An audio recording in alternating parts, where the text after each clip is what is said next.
If we have never met, my name is Joshua Scott, and I am a recent graduate from the University of Oregon. I recently packed my bags, said goodbye to my friends, family, and my dog to charter a 16-hour flight into a country with almost 1.5 billion people. To the east, into India for the summer for a medical internship through the University and Child Family Health International, an organization with a name that speaks for itself. I was located in Pune, Maharashtra, a large state within southwest India that seemed to have more rural landscape than city structures.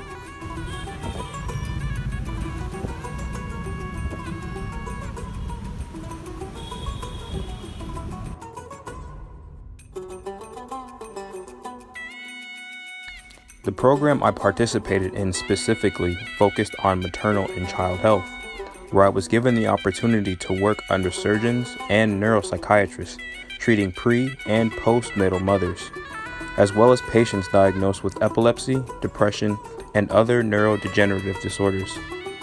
Doctors would fill us in on what was going on and how we could help. Just being in the same room interacting with patients and analyzing their symptoms of what their diagnosis could be was more than what I could have ever asked for.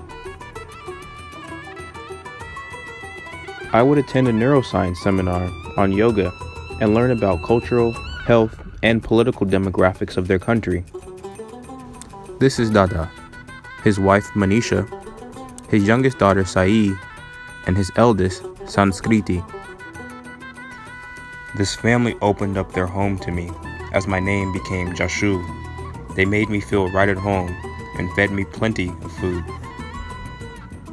Wi-Fi in India was pretty scarce, so to pass the time, we would help with homework, play hide and seek, and play with their pets.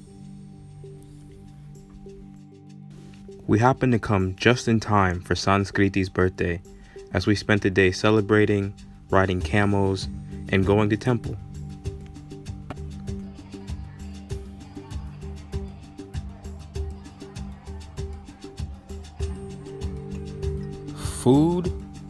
Food, and more food. It was everywhere, and a lot of it was vegetarian.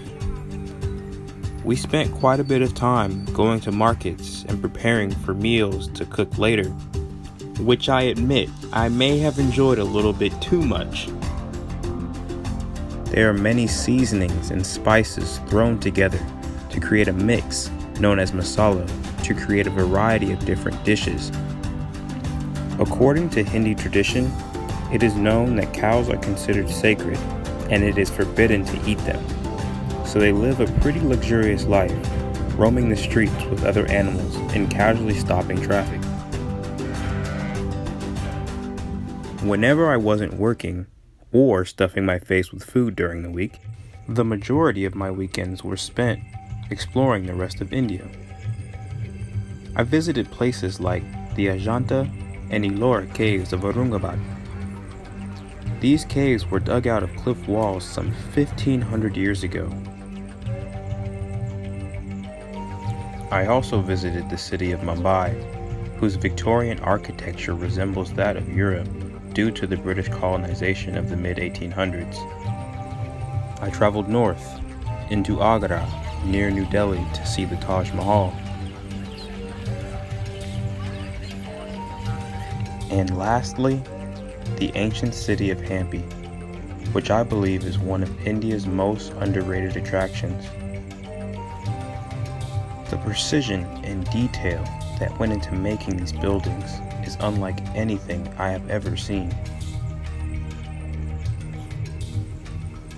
Some would say 2 months away from one's home country may seem like a long time, but my time in India was very short-lived, and I wouldn't change those moments for anything.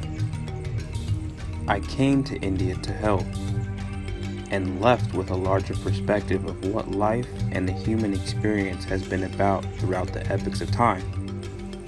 I have begun piecing together where we are going as a people on this planet, and can only encourage others to break free and not be afraid to explore the world for themselves.